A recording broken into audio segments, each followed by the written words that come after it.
गूंगी बहरी भारत सरकार को जगाने के लिए ऑनलाइन सरकार को ये बताने का कार्य कर रहे हैं कि हमारे देश में कोरोना जैसी महामारी से आर्थिक नुकसान जो हो रहा है, ऐसी परिस्थितियों में जब देश के नौजवान, देश के मजदूर, देश के किसान भाई बहनों ने अन्य प्रांतों में जाकर के देश के निर्माण में अपनी भूमिका अदा करने का काम किया, आज इस कोरोना जैसी महामारी से पीड़ित होकर आज वो भुखमरी के शिकार हो गए।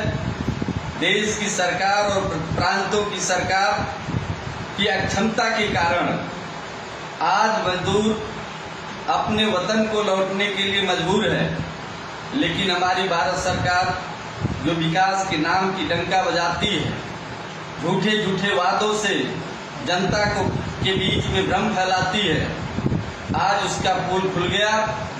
क्योंकि आज भारत के पूरी दुनिया में कहीं भी यह देखने को नहीं मिल रहा है कि मजदूरों को पैदल अपने घरों को जाना पड़ रहा है।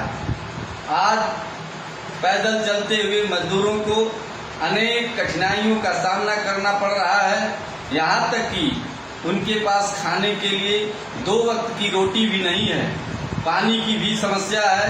रास्ते में पैदल, साइकिल से, मोटरसाइकिल से एक ट्रकों में 100 50 लोगों की झुंड में बैठने के लिए विवश हैं।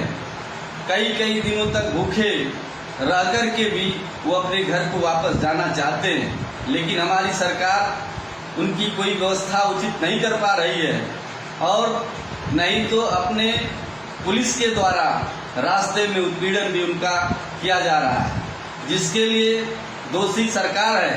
पुलिस का कोई इसमें विशेष योगदान नहीं है, क्योंकि सरकार के इशारे पर ही हमारी पुलिस काम करती है। आज उत्तर प्रदेश की ऐसी हालत है कि हमारे प्रदेश के मुखिया का बयान कुछ और आता है और स्वास्थ्य विभाग का आंकड़ा कुछ और आता है।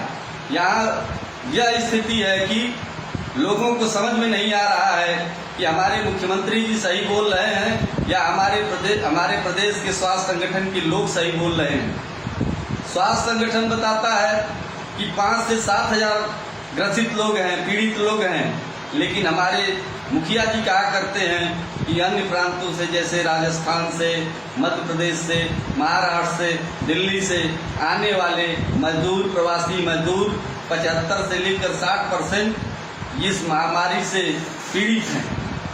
आज एक तरफ हमारी सरकार कह रही है हम मजदूरों को उचित भोजन की व्यवस्था किए हुए हैं, मजदूरों के जीविका उपार्जन की उचित व्यवस्था किए हुए हैं, लेकिन आज देखने में आ रहा है जो लोग ट्रेनों से आ रहे हैं 7 दिन तक भूखों रह रहे हैं, भूख से तड़पड़ा करके प्राण को न्यौछावर कर रहे हैं, लेकिन हमारी सरकार इसकी कोई व्यवस्था नहीं कर पा रही है। अन्यथा जो लोग बुलेट की सपना देख रहे थे, बुलेट ट्रेन की सपना देख रहे थे, आज हमारे देश और प्रदेश की यह हालत है कि किसी ट्रेन को जाना महाराष्ट्र होता है तो चली जाती मध्य प्रदेश है, किसी को दिल्ली जाना है वो बिहार लेकर के चले जाते हैं। ऐसी व्यवस्थाएं हमारे प्रदेश और देश की चल रही हैं जो सर्वथा निंदनीय है। हम इस सोशल मीडिया के माध्यम से जो हमारा एक अभियान है स्पीक अप इंडिया के माध्यम से देश की सरकार से ये निवेदन करना चाहते हैं, ये कहना चाहते हैं कि आप इस देश के मजदूरों के खाते में कम से कम 10,000 रुपया तत्काल देने का, नगद रूप से देने का कार्य करें, मदद करने का कार्य करें, ताकि वो अपने परिवार का भरण पोषण कर सकें। आज स्थिति इतनी भयावह है कि गांव गली में लोग पूरी तरह से भुखमरी के शिकार हैं। सारे उद्योग धंधे, छोटे उद्योग धंधे चौपट हो गए हैं। आज प्रत्येक व्यक्ति के हाथ से काम दूर होता चला जा रहा है। रोजगार नाम की कोई चीज नहीं है।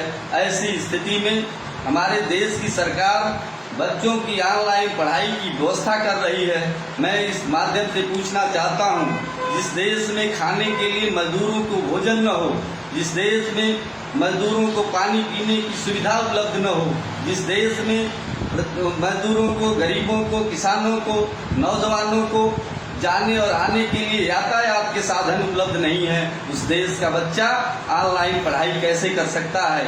यह देश को बर्बाद करने की स्थिति में लाकर खड़ा कर दिया इन लोगों ने। उत्तर भारत सरकार ने आज देश को बर्बादी के रास्ते पर खड़ा कर दिया है। ये जो लॉकडाउन इन्होंने किया, निश्चित रूप से ये होना चाहिए था, लेकिन इसकी एक योजनाबद्ध तरीके से होना चाहिए था। ये पूरी तरह से फेल है। इस व्यवस्था से देश की बर्बादी केवल हुई है, इससे हमारे देश को मिला कुछ नहीं है। इनकी व्यवस्था फेल है, इनकी योजना फेल है। इस सोशल मीडिया के माध्यम से हम देश और प्रदेश की सरकार की इस कार्यों की निंदा करते हैं और मांग करते हैं कि आप छोटे उद्योग को अग्रसर करने के लिए लोन नहीं, सहायता प्रदान करें।